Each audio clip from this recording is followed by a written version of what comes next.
From our respective bunkers in Portland, Oregon, and Seattle, Washington, it is Anarchist jurisdiction. Zach Burns, Terry Holloman. What's up, Terry? Not much, man. How you doing? When we only do this once a week, it feels. I start to feel longing for talking to my good buddy Terry Holloman. It's kind of therapeutic to hang out with Zach at least once or twice a week, man. And it's been a minute. Get your yayas out. As I posted on Facebook, it's the day before the day that was the day. And Terry, it's something I found sort of amusing is obviously Christmas decorations are, littering the aisles of pretty much every store that you go into. And people often start complaining about Halloween candy going out too early or Christmas decorations starting to, fill the shelves in mid to late August. We've had election decorations up since last October.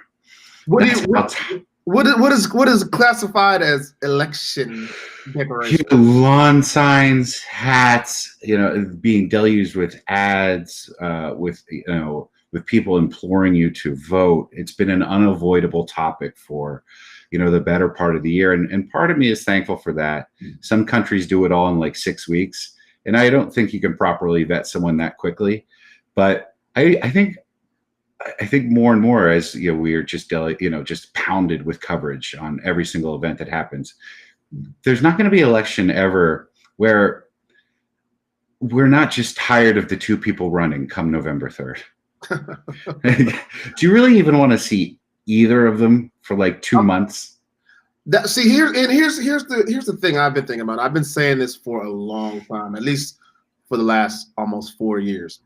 Is I'd rather have a situation where I don't hear from the president at all.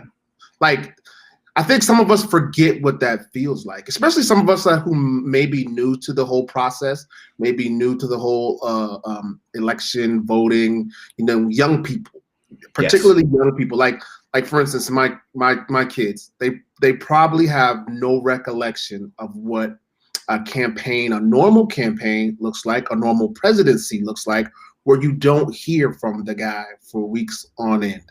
And it's weird. I wonder if unless you went, I miss, they used to take the train across the country and you didn't know what the president was up to until he got to your neighborhood, with the opponent, and then they stood on soapboxes. You had to be kind of near the soapbox to hear what they had to say. Even you going back to when we had some forms of modern media, Roosevelt has his famous fireside chats that aired every weekend.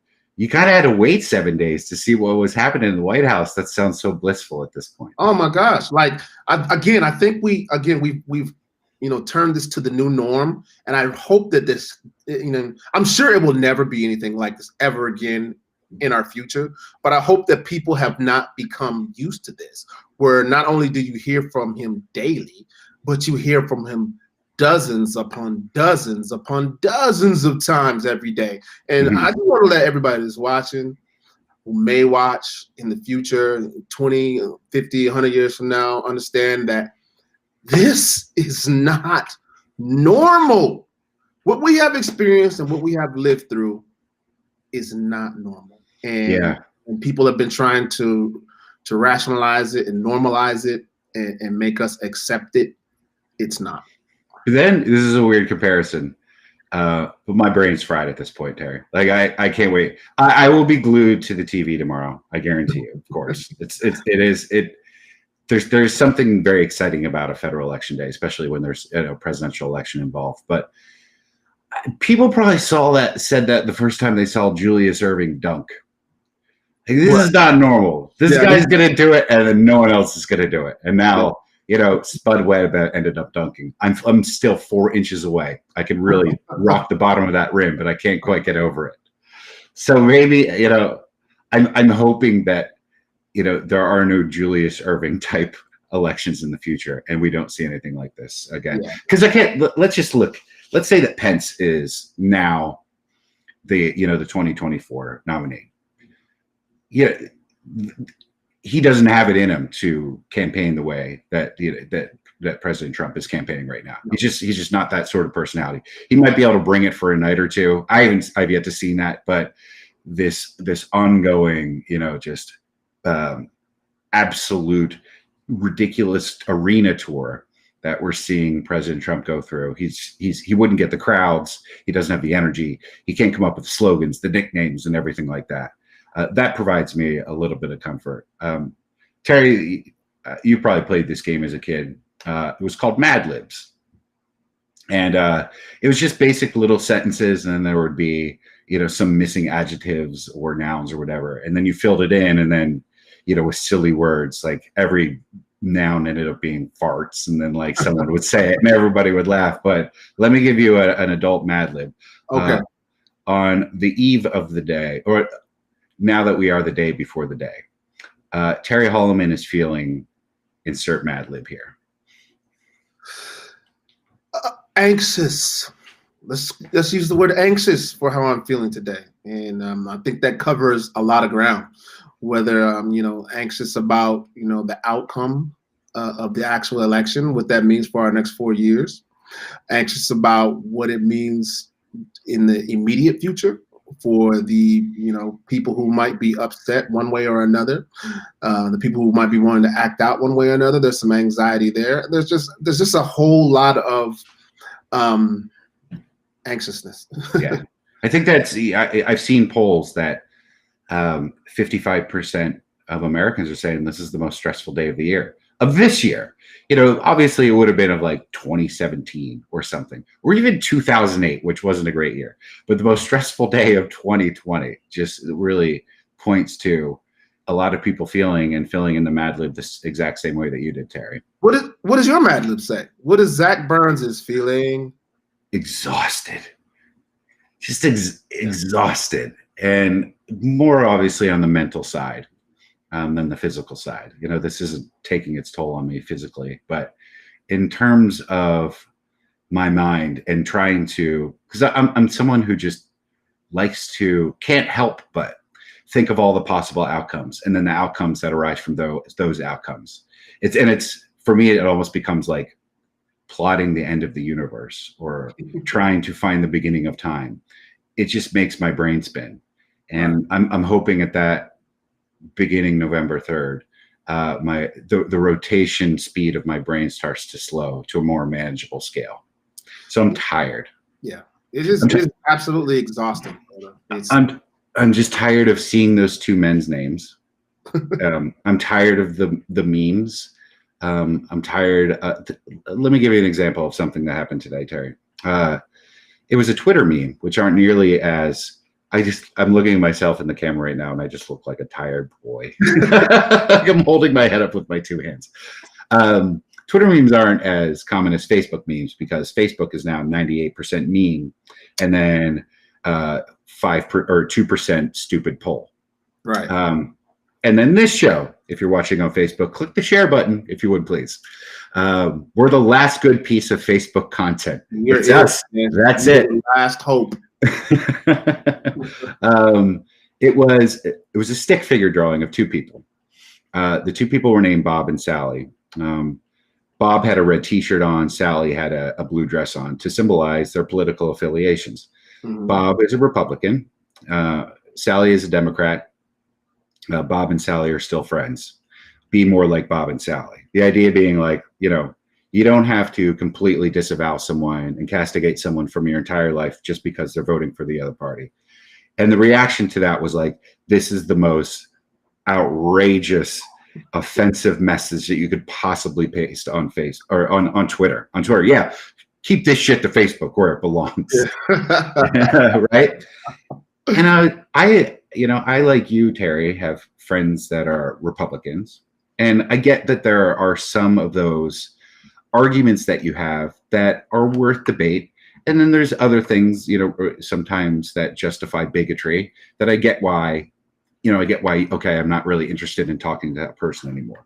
But by and large, most Republicans that I've come into contact with, which at this point is hundreds, if not thousands. I mean, I lived in Utah and I've been covering politics for 15 years. So for a long time, are people that are, facing the same struggles that I am, who are just looking for mostly different solutions, wrong-headed solutions in my mind, but sometimes they work out, and, also suffering the same losses and celebrating the same sort of victories and triumphs.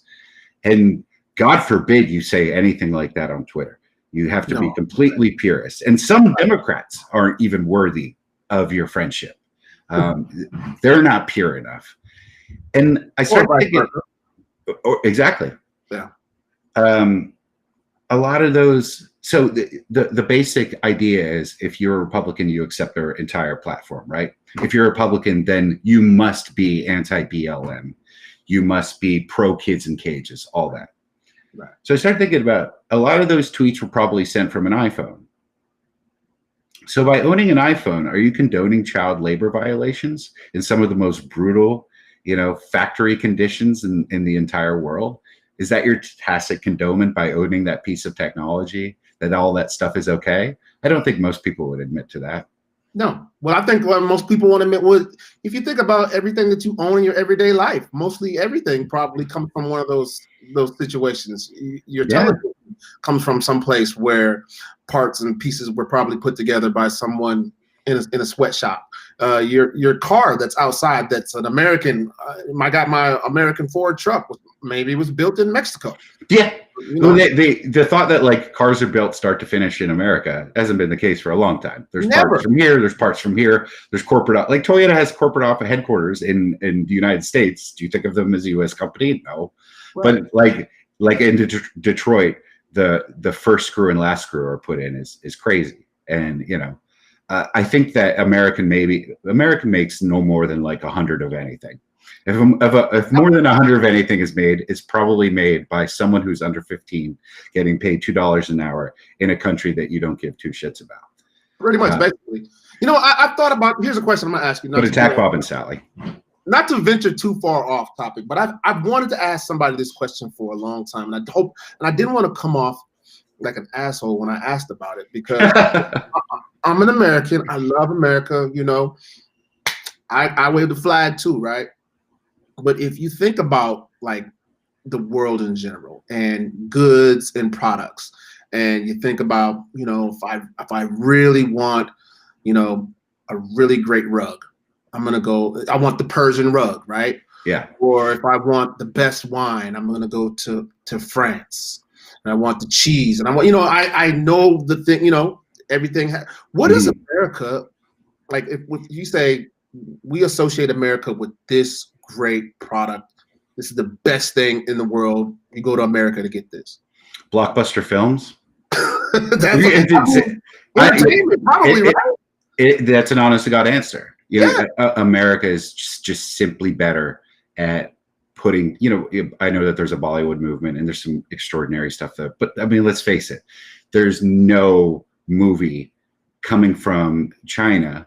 It might be, we're a bit jigoist, but the Avengers makes $500 million in China because it's better than anything the Chinese are putting out. We are better at movies.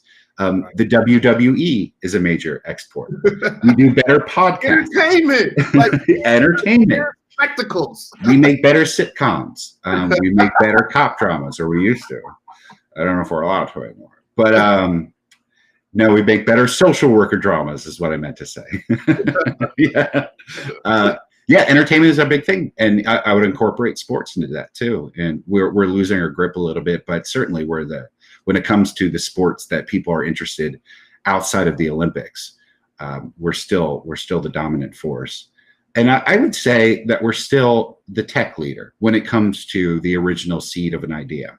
Really? Yeah, you look at the social media platforms that that were started here.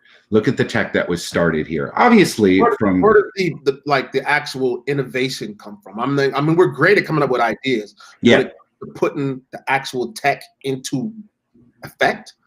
I mean, I understand we have a lot of people coming over on visas and contributing as well, but it starts here. And then, it gets knocked off in a lot of other countries. But I would still say when it comes to a lot of tech innovation, we're still number one. It's another thing we're losing our grasp on, certainly. But as of right now. And then if you ask number three, I don't know, fast food? I mean, that's an honest to God answer. Fast food. People come to America to get the Jack in the Box? There's thousands of McDonald's around the country, Papa? around the world. Yeah. So there's that, and then beyond that, I guess unjustified anger. I think we're the leading export in that. We are, boy. We have that we have that market cornered, man. Yeah. We are the angriest, the you know, most gun toting, most gun ownership. We're definitely number one. You know, number one, violence, guns. Yeah. I don't know. Violence. I wouldn't put us for not the violence. We got to do. Yeah, we got. Per capita. We can't even be close. Yeah, not per capita. Yeah. I mean, some of the violence that we consider here. I mean, you know, it would not be considered violence in other countries. Yeah, that's very. Yeah, we do have the market cornered on mass shootings. Yeah, that's true. Yeah, it's not even close there. Yeah. But these aren't really industries. I guess for now we're just getting into, there. Unless we turn those incidents into film. It's not really merch. You can't really market that. It's funny. I've been, I get positive and negative feedback about this show, and what we just did for the last 3 minutes would be someone speaking too negatively. It would be characterized as speaking too negatively about this country. That if we don't like it, leave. And the funny thing about that is that I think America's great, and I don't think it ever needed to be made great again. I think a more perfect union is the best way to ever summarize it. You never hit perfection, so let's try to get a little bit better. And the people that often say that are the people that grouse the most about what's going on in America. I'm, before this year, overall, I think that we're, as if you look at us as individuals and even often as a collective, a good and decent nation. And I think it's the ones who are like, if you, still touting that line, if you don't like it, you can get out. 2 to 1, they're the ones that are bitching about the 50 states. I mean, honestly, if you think about that, it goes right like what you just said. The people who are bitching about it the most, they're being completely hypocritical because looking at that, not to just point the finger at them, but because their whole entire motto is make America great again, that means we had to, you're complaining about something. Something wasn't great. Something you wanted to change, right? Nobody told you, since you don't feel America is great right now, nobody has told you to leave. If you don't like it, then leave. No, you're having an opportunity to change it, right? To put it how you want it to be. Yeah. So what is the difference between you saying you want to change things to make it great because it's your opinion on how great it should be? And then you look at me and maybe my opinion is different than you. And because if I don't like it, I want to change it, I can leave. Right. You're someone who should just bolt, and they're patriots. I will say this. Republicans they've been very successful when they dissent, a la the Tea Party or whatever. They do it with an American flag flying high, and they say we're doing this for patriotic reasons. Whereas, Democrats, not that many people actually do this, burn the flag, stomp on the flag, whatever. And then also, and I'm still very frustrated with this because you might have not seen this video like 3 weeks ago, but it was a bunch of borderline A-list, but mostly B-list celebrities, topless, telling people to vote, right? And I really do believe celebrities do a tremendous amount of harm to the Democratic Party. Like, vote because Robert Downey Jr. told you to vote in a black and white video where he's no longer Iron Man. He's a very concerned American. Just get spun into that, I think overall bullshit, but very, very effective Hollywood elite attacking, the Midwest. And Republicans have been able to feed off that. Even when they elected an actor into the White House with Reagan. For the first time in a while, I found myself agreeing with 20-year-old Laura Ingraham opinions. Like, I wish the celebrities would stop talking. They're so stupid. And how lovely it must be that they live in a bubble where no one tells them they're stupid, but they're very stupid. And here's the thing, Zach. Here, let me reframe this for you. Let me shift the paradigm for you. Okay. Let's pretend that you're not Zach Burns. Yeah. Let's pretend that you are not engaged and you are not knowledgeable. You're not informed of the issues at hand. You don't know much about politics. But I love Iron Man. And I've seen them all. I've seen 1, 2, and 3, all the Avengers. Mm-hmm. Yeah. 4, 2 is the only one I think I missed. Unfortunately, I've seen them all. But, you know, I listen to. I'm just not that informed. I'm not that educated. Mm-hmm. But Morton Downey Jr. has just asked me to go. Wait, sorry. See, I'm not. No, but because I know who Morton Downey Jr. is, and that just made me so happy that you do too. People don't know that. Yeah, look him up. It's a fascinating man. But Robert Downey Jr. But on the alternative, like I'm saying, so take that on this far left side of that argument, right? Maybe they're trying to reach a certain demographic who might not be as informed. On the flip side of that, you have the people on the MAGA side, right?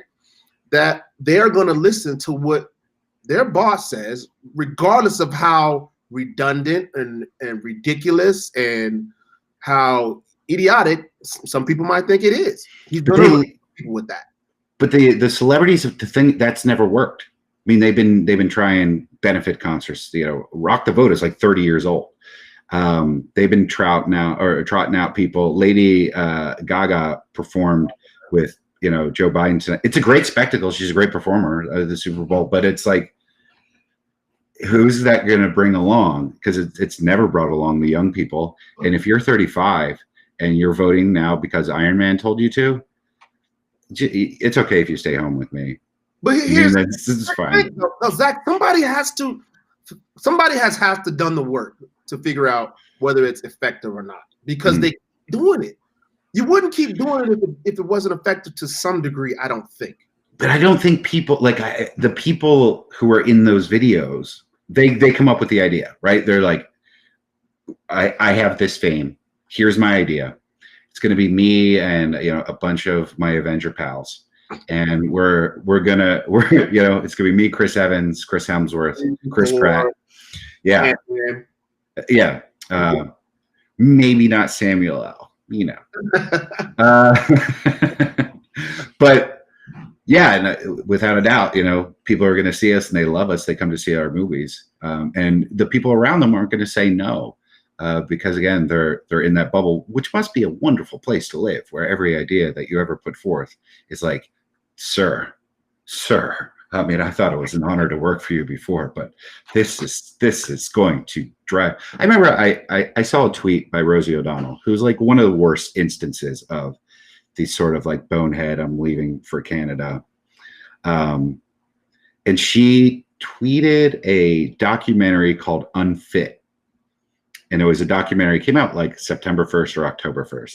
Yeah, and lo and behold, it was another, barn burner of that was going to point out how Donald Trump should not be in the Oval. And it was produced by Barbara Streisand. I remember tweeted like, "Fear not, Democrats. We have it in the bag now," because a Rosie O'Donnell retweeted Barbara Streisand produced documentary, like the highest grossing documentary of all time, made like $22 million. And it was about penguins. Fear not, the election's in the bag now. And I guess I've spent too much time on Twitter the last couple of days. And clearly you can hear my exhaustion, because everyone is just starting to bother me at this point. And I could not have, as much as I probably will enjoy tomorrow, because I'm just a politico, love this shit type person. November 4th, I'm going to take the deepest sigh ever. You're going to feel it in Seattle. When you feel that tickle on your ear there, Terry, that's going to be my large ass sigh coming all the way from Portland, Oregon. But Zach, let me ask you this though. Yeah. This is the thing. Another thing that makes me anxious about this entire election. Yeah. And if anybody's out there watching, chime in as well. Please do on this. And hit share. We got to say that more, Terry. We're terrible. Yeah. Share. Please share. Sharing is caring. But sharing is caring. the election, it's going to take place tomorrow, November 3rd. Mm-hmm. And you said you cannot wait for this thing to be over one way or another. The question is, do you think that it will end tomorrow? All of your feelings of exhaustion, all of our feelings of anxiety, all of our tension, whether the person you want to win tomorrow wins or not. Do you think everything goes back to normal? Everything goes back to 2010? No, but it's, you start rehabbing, right? It's like November 4th gets a little better. I don't know if you ever ran track, but like the minute you hit the finish line, you're still white, but you start to get your breath back. And then, 10 minutes later, whatever, you're walking around and you feel better as the day goes on. That's what I feel like by, December 2nd. And then with the new year and the impending inauguration, yeah, I'll start to get my breath. And there won't be the need for arguments when the quantity is still unknown. Like stuff will be settled. And I do. Perhaps. Because of I was impressed 2 weeks ago when 48 or so million Americans had voted early. We're up to almost 100 million. Right. About 133 total million minus Jill Stein voted for the major two candidates. So we're talking about like 70%. So when it comes to calling it on election day, I feel a lot better about that possibility than I did, even early September, mid-September, because people are mobilizing and getting out there, and it's great. And although, there's going to be lines on election day, but some of the fears about, people just giving up hope after 7 hours, I think have now been allayed a lot in my mind. And I think that we're going to see some, because it's 8 states, right? If we can get the projections from 6 of those states, then we can call it. We'll be able to call it. Because I swear to God, if I go to bed on tomorrow night and I don't know who the fucking president is, I am going to lose it. Like, I can't. Some Nodos, some ephedrine, something, because brew some coffee, because I might be up, Zach. Oh, I'll stay up. I will stay up until they're like, well, folks, we're signing off. Maybe we'll figure it out tomorrow. I don't think they can sign off. This might be a 24-hour round-the-clock thing, man. Yeah, Wolf Blitzer can't stay up that late. He gets suckered out. He's an old man. He has his Ovaltine and hits the hay around 11 at latest. They're going to switch up. Yeah. But I know there's states like Pennsylvania who said they're not going to count the votes until the next day, the mail-in ballots. Oh, the mail. But again, my hope is that enough have already put their ballots in that whether the mail-in ballots will become irrelevant. I mean, of course, they'll still be counted, but there'll be enough of a difference. But then, we've heard the stories about the current president saying that, at a certain point, he's just going to call it. Like, if he's winning at like 10 o'clock, shit, this is mine. Yeah. I want to thank all the people who voted for me. I got 4 more years. He's been able to control everything, right? Yeah. He's got the Senate. He appointed Bill Barr. Everything he's been able to roadblock. He can't roadblock this. I feel like those are some of his most vacuous threats. He'll do it, but this is something that he can't appoint a cabinet member. He can't fire another cabinet member. He can't attack a journalist to prevent this from happening, because there's not going to be any network that goes along with his message, even Fox News at this point. So he would, I think, at that point, even for him, he would look rather silly. Zach, what happens to us, man, if this is one of those close races? I don't know. And it comes down to all the litigation that's being threatened, and they drag this thing through the courts, and then we go to another situation where we had the Bush v. Gore, and the Supreme Court has to get involved, and then what? I'm going on an endless loop of self-imposed COVID infection. Just so I can quarantine after quarantine after quarantine, so I don't have to participate in that America. I want to go to the hospital. I want you to put me out of self-induced coma. I don't want to remember anything about this next. That's true. I'm serious. I'm just going to buy a test tube off of the dark web where you can get everything. And as soon as I'm feeling better, as soon as my chest is clearing up, bam, another injection. Oh shit, another 14 days. What are you going to do? Oh man, I got my fingers crossed. I'm just real, like I said before, in my ad lib, I'm anxious. Mm-hmm. I'm anxious, man. So yeah, the country's on edge, and I am genuinely concerned about violence tomorrow. I am. I mean, I think it's kind of inevitable. It's just there's been so much. There's going to be a need for release, and oftentimes that's how we're, because there will be that contingency that will believe that there has been some sort of taint to the election, and it doesn't take a lot of, and then there's going to be out there people responding, people who just enjoy this sort of violence. I think that there's going to be more than a few scuffles, and I don't say that with any joy. Sometimes I'm kind of like, the Proud Boys are coming to Portland. This should be fun. Mm-hmm. And just watch the performative art of all those, idiots sort of clash with each other. But tomorrow, I really don't want it. It wouldn't be fun TV, and it wouldn't bring me any sort of joy. Yeah, I just see the way things have been progressing, mm-hmm. and heightening each and every week and each and every day, to the point where they had the militia or the convoy in Texas surround the Biden bus, with dozens, and would they outnumber the authorities 50-1, and they basically allegedly ran the bus off the road, and then say, no, they didn't run the bus off the road. It was just an escort. Come on, man. I've never seen that in all your days of watching presidential elections. Have you ever seen anything like that? Dukakis Bush. I'm just kidding. That was the most boring race ever. It was. Man, was the country divided when Michael Dukakis and George H.W. Bush were just tearing at each other's throats. If anyone has one memory from that election, then you really are into politics. Really, seriously. Yeah. They go in ebb and flows, or they have in the past, but the future now, who knows? It will be fascinating to see where this legacy, this Trump legacy, does lead us into the future.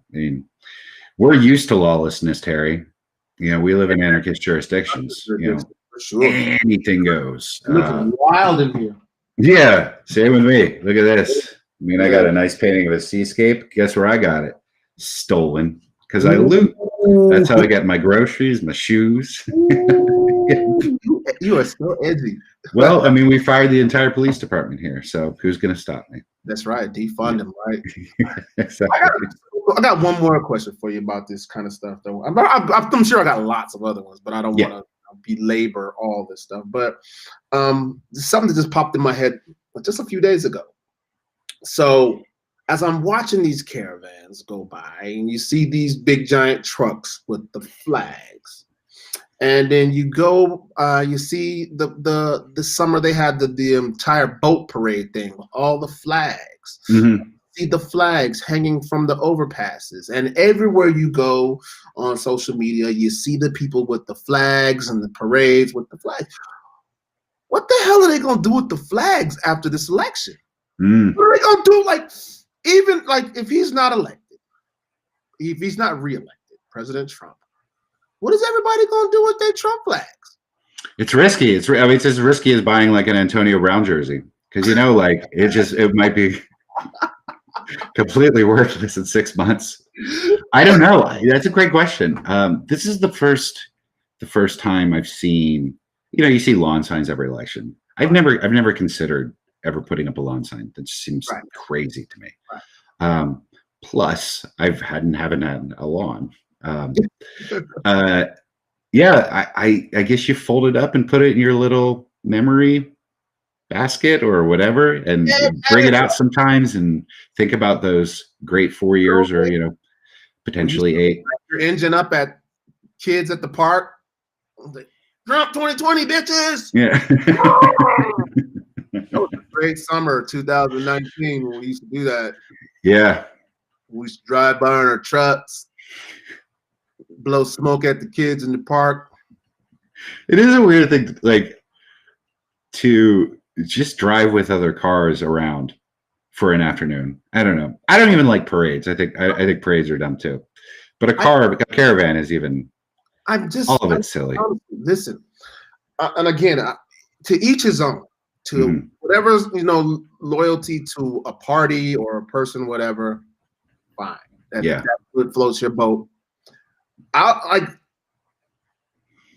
an African American man, to see Barack Obama elected the first time was historic, magical, like something that we never thought we would ever see in our lifetimes. I would never had an Obama flag. I would never put an Obama flag on my car. I would never go to an Obama rally and drive my car around in circles with other people who liked Obama a lot. And he meant a lot to me, to my culture, to history. I'm trying to imagine what would make me get up and go out in 20-degree weather and stand out like a fool to listen to him berate people for 2 hours. Obama, and I love this. I like everything he stood for. That sounds like a shitty way for spending an evening. I never got that cult of personality thing. I've covered rallies because there's always fun people to talk to, for sure. But to actually be there in attendance, and some people travel, they make unbelievable arrangements, a flight to then this bus that may or may not take them back to where they were coming from.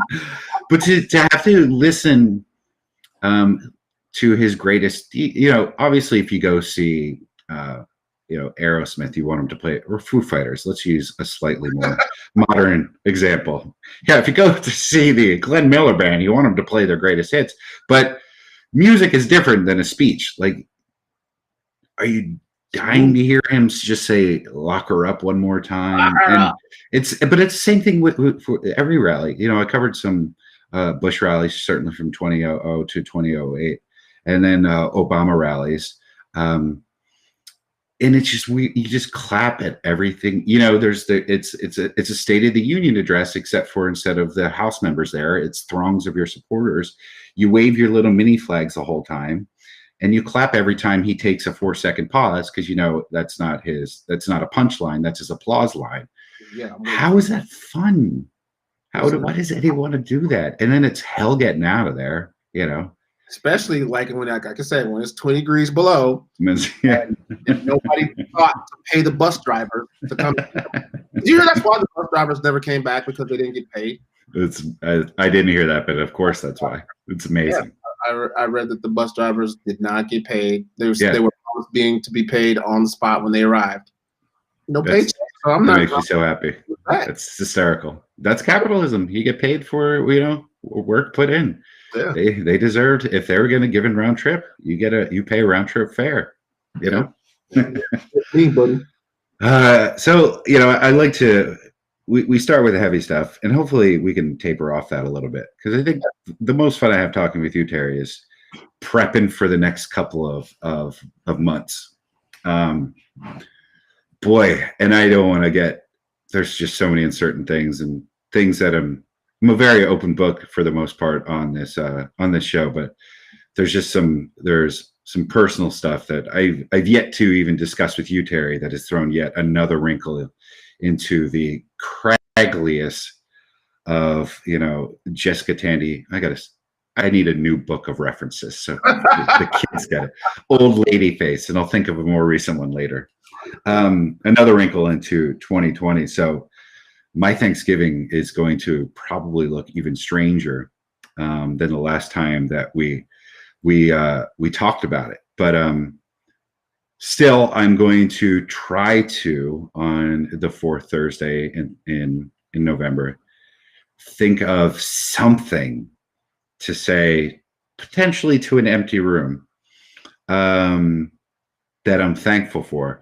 And I feel like I need this much prep to do it. And I'm sure you lead that. When people go around the table and say something they're thankful for, at least think about it. Terry Holloman's the leader of the Holloman household. Have you put some thought to what you're going to say, other than I'm just glad you're all alive? All here.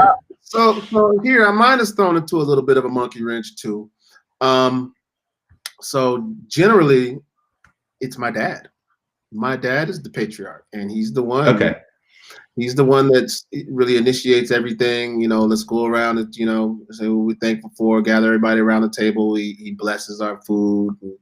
And, we come from, pretty much a Southern Baptist family. So that's part of the, bless the food, say what we're thankful for, all that good stuff. Right. And I thought that, this, my family, we've been relatively safe, COVID safe. Nobody's had sicknesses. We've been pretty good about going around with our masks and whatnot. And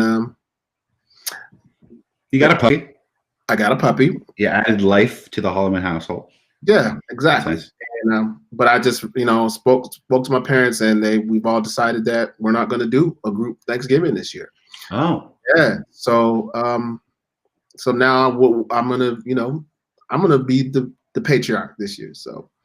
It's just going to be my little Holloman clan, and we're going to figure out how we're going to do this. We are going to, however, create a collective dinner and drop it off, and we're going to exchange. Like, I'm going to make green bean casserole, and my dad's going to fry the turkey, and then we're going to make a switch off and all that. Oh, that's smart. Okay, so you'll do some of the sides there, but not the turkey. He'll do the turkey.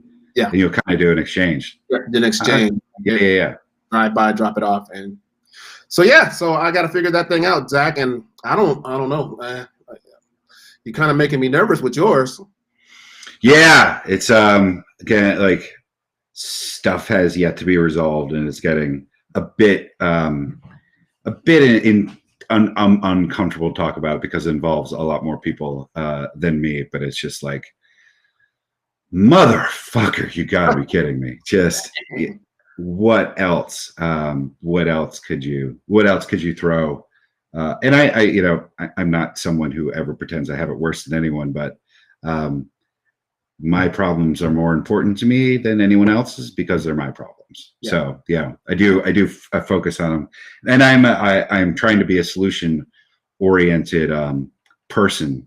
So yeah, I'm trying to figure out a way to make. I love these 2 months so much, dude. Like, I do. I'm forced. I listen to Christmas carols all day today, like a lunatic, and will continue to do so. It's going to take over. It's just, anyone who knows me knows that that's something that I do early, and I'm going to continue to force a joyous holiday in the midst of all this chaos and uncertainty. And now, I'm obviously on a national level, but also on a personal level. So I have to say, Terry, like, your happiness is very infectious, and I like it that you're still going to figure out a way to. You're one of the few people in my life that when you're happy, it makes me happier. Because most of my friends, I'm like, oh yeah, you failed so hard, and you tried your best. That wasn't even like, oh, I didn't really want it. You wanted it, and you didn't get it. And it makes me so pleased. Oh, good, Zach. I'm glad maybe I'm getting some of that back now. I'm really happy to know that I could fit in that category for you, man. Yeah.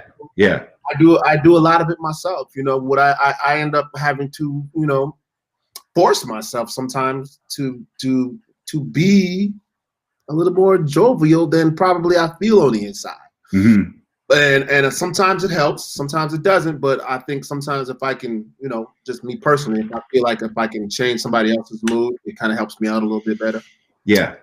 And I think there is something to it, like the whole the cliche is fake it till you make it. But if you like force yourself into joy, or to try to feel joy, even if it's artificial, by watching a movie that's supposed to make you feel better, listening to music, or reading a book, or enjoying whatever scenery is around you, eventually starts to Yeah, go from artificial to actually legitimate and yeah, genuine. yeah. So At some point it becomes real. yeah, You can't be in an environment that long and not have some of it rub off on you. yeah, And yeah. I tried to listen to some Christmas songs today. I tried literally today was the first day, and I thought, oh, like I don't recall turning on the radio station this early before, and I thought maybe that it might have been on the local station here that plays it. Mm-hmm. Is it warm? Is it warm 106.9? 106.9. Yeah. Yeah, and they weren't. I think maybe they go after Thanksgiving. I think this year they'll go early though. Yeah. Yeah, I think Hallmarks are obviously up and running. I got to show another new person Hats Off to Christmas, which makes me always happy. The greatest Christmas movie of all time. I still have to watch it. It's all the whole thing's on YouTube. Somebody greenlit that movie and people got paid. Yeah, lots of people. They're getting residuals because it's still airing, dude. But the whole thing, this is how little Hallmark, because this is 2013 Hallmark production, so that's ancient. They've put out 200 films since then. Literally. The whole thing's on YouTube, and there's been no copyright claim. It's been up there for like 4 years. They don't even care. They don't have somebody in that department. Look, just what do we think we're going to make any more money with this shit? We've exhausted every penny of this crap, but wonderful film. Yeah. And let's finish off, I guess, just talking a little bit about the Seahawks and sports in general, which now a lot of the distractions are gone. The NBA season has been wrapped up, although it'll be up and humming again. Seems like they're planning in about 5 weeks. Baseball's over, and that just was not satisfying at all. Yeah. I appreciate greatness, and Clayton Kershaw is one of the greatest pitchers of all time. So for him to have a good World Series was fun. Seems like a good guy. But this will never feel like a real championships. Whereas the NBA and the NHL did. Yeah. The Lakers, I think, were the best team this year. Obviously. Now we just have the two footballs, and college football is just really, really odd. It's so piecemeal who's playing and who's not. The number one overall pick now had to sit out.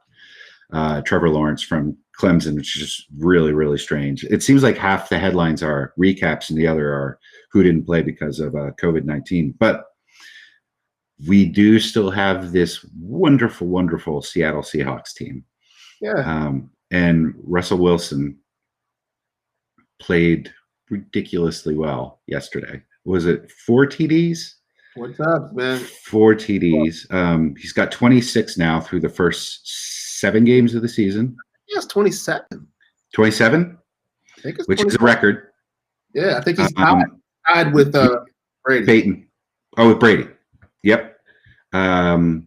He could very well, in a team that accentuated running for the past 5 years, right, Terry? Yeah. No matter what, they were like, let's pound the ball. We have this brilliant quarterback who makes magic out of nothing, but let's keep handing it off. And then now this year, they're actually like, let's let Russell cook. Ugh, I'm sorry I said that. Let's let Russell do his thing. And look how well they're doing. So tell me again, why is Pete Carroll a genius? Well, because whatever he seems to put his hands on seems to work. Honestly, they've had really good running backs. The key to their winning of football has been to run the ball first, to establish a run, put Russell Wilson in situations where he's in second and medium, it's not second and long, second and medium, the ball and got 2 or 3 yards on the first down. Sure. Where now we don't know if Russell's going to hand the ball off, whether Russell's going to run or whether Russell's going to throw it. And that's been the key to his success up to this point, knowing that he has an incredible arm talent. I think up to this year, we never really had – we've had good receivers. We've had what I would call, I don't want to see for, I remember a long time ago, they got in trouble for calling them pedestrian receivers. It's because we never had a really true, like, big, tall, deep. We never had a DK Metcalf. We never had a DK Metcalf. Yeah. That's fair. We always had a Doug Baldwin, who was a great receiver. Please don't misconstrue anything I'm saying. Mm-hmm. But he was a smaller guy, and he was scrappy, and he went out and made his bones that way. We never had. He had to learn angles. DK Metcalf does not. It doesn't matter. Yeah, I'm gonna go by you. I'm gonna go up over you. I'm gonna go through you. And Russell can throw the ball anywhere, and he's gonna go get it and run away from you. Mm-hmm. So, but it just seems like we stuck to the Marshawn Lynch model for a couple of years when we didn't have Marshawn Lynch anymore. Yeah. But you know what? Unfortunately, so we do have a running back by the name of Chris Carson. Yeah. Really, really, really good. Yeah, he is. And I mean, you could tell he was missing in the last game. They had to play the young guy, the rookie, DJ Dallas, who really wasn't ready to fill those shoes just yet. And so they had to let Russ throw the ball around. And so he did his thing. My brother and I talk about this quite a bit. What professional sport could we play the longest without being exposed? And I would argue it'd be baseball, because I could play right field, not have the ball hit to me, make it seem like, I could I know how to trot out there like a baseball player. I know how to punch the glove, chatter and whatever. But then once I got up to plate, to bat, and that's when I would be exposed. But I'm a third of the way through the game at that point. How do you fake that? Yeah, can't. I went to a batting cage. 5 mile an hour coming at you. Have you? I was like 23 and went to a batting cage, and it was coming in at 70, and I've never seen anything that fast. I don't know. Have you ever thrown a baseball as hard as you can? You probably topped out higher than I did. I'm certain. I've never been clocked, if that's what you're asking. 59 miles an hour, and my shoulder ached. Everything into it, like everything. That's Wakefield's knuckleball. That's 15 miles slower than Wakefield's knuckleball. That's a ball loves it like this. Yeah. So, football is always the consensus of the fastest we would be exposed. Yeah. Yeah. I mean, unless we were solely a punt returner, because I'm fair catching as the ball is snapped. I'm just not getting hit. I'm good. No way I'm getting hit. But I'm going to tell you what, though. So even as a kick returner, and I always try to, because I used to return kicks at Washington. Yeah, I've seen some footage. I didn't return punts, but I returned kickoffs. Mm-hmm. So I will tell you this, and I try to paint the picture for people all the time. And I say, if you want to, to paint a picture of a stressful environment, stand on the goal line in Husky Stadium at the beginning of the game with 70,000 people around you, and all of their eyes are on you.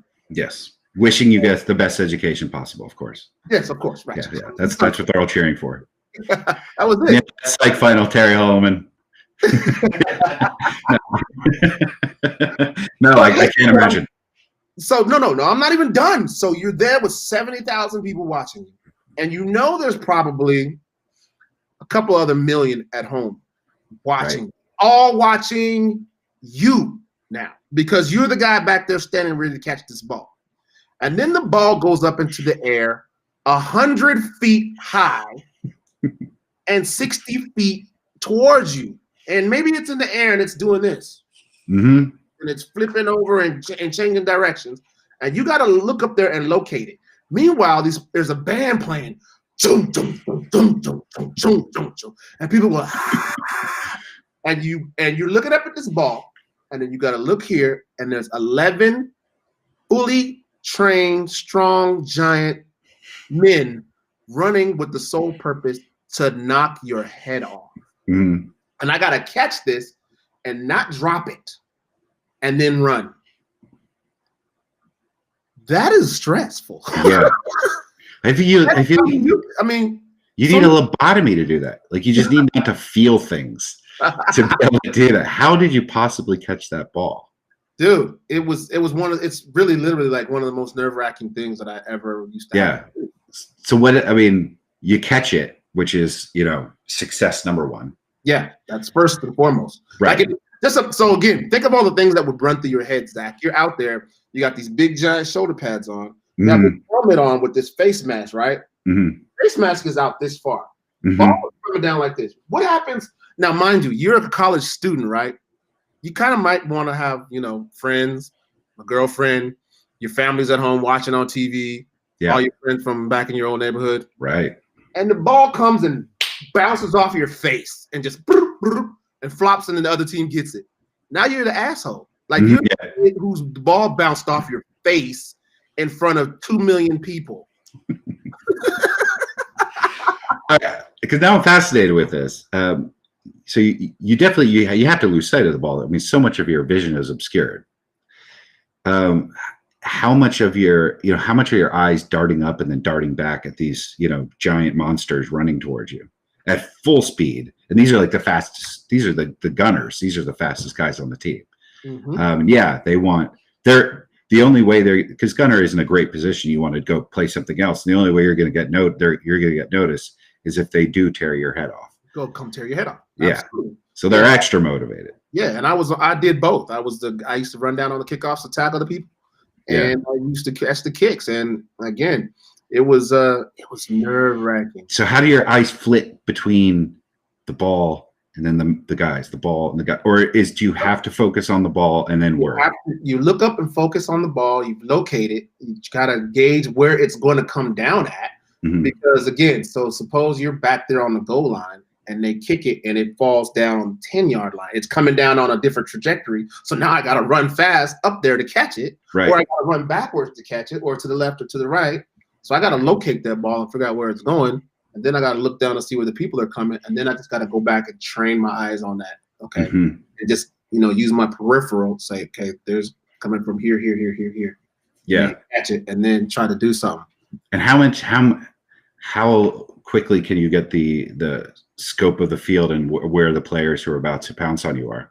It's like this. Yeah. It's like, sometimes it's faster than that. Like sometimes you've seen those guys catch it and they get blasted, man. And the helmet goes this way and the ball goes that way. And these are thoughts that are in your head, like, man, if I catch this and these guys I might get my head knocked off, like in front of a lot of people, and I might get it. So let me tell you the story. I'll tell you the story before we get out of here. Since I'm going to give you a football story.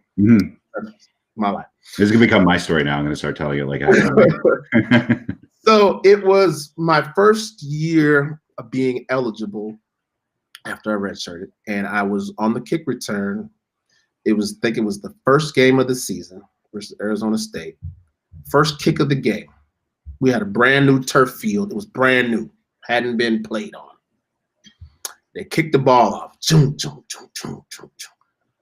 Coming to me, I catch it. So, by the way, I don't know if you know this or not, but they have actual play calls for kickoffs. I did not know that. Kickoff, return left. Kickoff, return middle. Kickoff, return right. Oh, yeah. I played Madden football. I should know that. Yeah. And so it was kickoff, return left. I'm way on the right side. So the ball comes down. Bam, I catch it.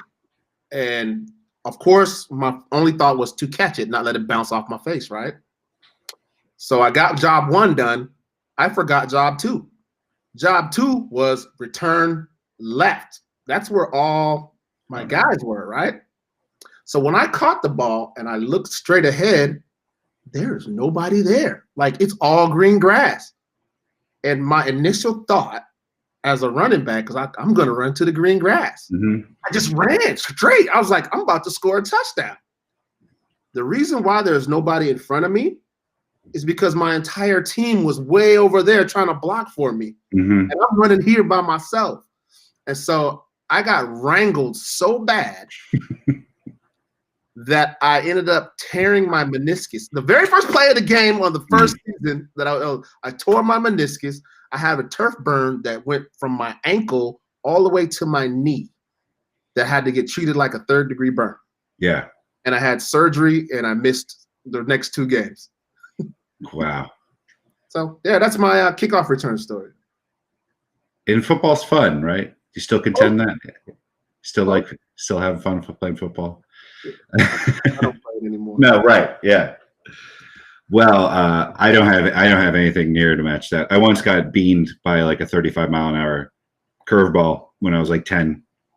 That hurt a little. Ooh, Yeah. I've never been hit in the head with a baseball. I've never. That's one thing. It's not bad at all. It's really not bad. Yeah. Yeah, helmet. Wow, that is a. People are giving you updates. We'll finish this up. Did you you got your fantasy football? Did you start Brady this week? Seems like I did start Tom Brady. I set Finally. Cam Newton down. Finally, yeah. I got burned too many times by Cam Newton. But yeah, you were this week. Brady. Yeah, he just threw another TD. Thanks, Seattle Wayne. Appreciate it. Well, Terry, what's your day look like tomorrow? Because I was thinking it might be fun if you're free. I hate to ask you in front of all these people. Oh, you'll put me on Front Street. Yeah, if you got some time tomorrow afternoon, maybe jump on before the projections, because I might be of an entirely different mindset when we're actually going through the process. Because I would imagine you love just the analytics and the thrill and the exit polling and everything of election day, as much as I do. And maybe just sort of check in, last minute, maybe just like for 15, 20 minutes, last minute. Yeah, I think we should do it because I'm loving this new streaming service. I'm going to change this sort of Art Deco background that we got going on behind us right now. But yeah, not sure what's happening there. But we'll figure like 80s, like something from the 80s for sure. I think maybe I'll put a picture of Santa Claus behind there. Oh, look at you. Yeah, a little picture of Santa Claus. All right, dude. Great to talk to you. Oh. And yeah. Always fun. Well, we'll do this again tomorrow, and I'll see you, buddy. Look forward to it, man. Let's go. Hey, listen, go vote. Vote, or you're gonna let down Iron Man. And what's worse? Martin Downey Jr. told you to go vote. Martin Downey Jr. Yes. All right, man. To Anarchist Jurisdiction. Share this if you can. Tell your friends about it. Tell your enemies about it even louder. Talk to you later. See ya.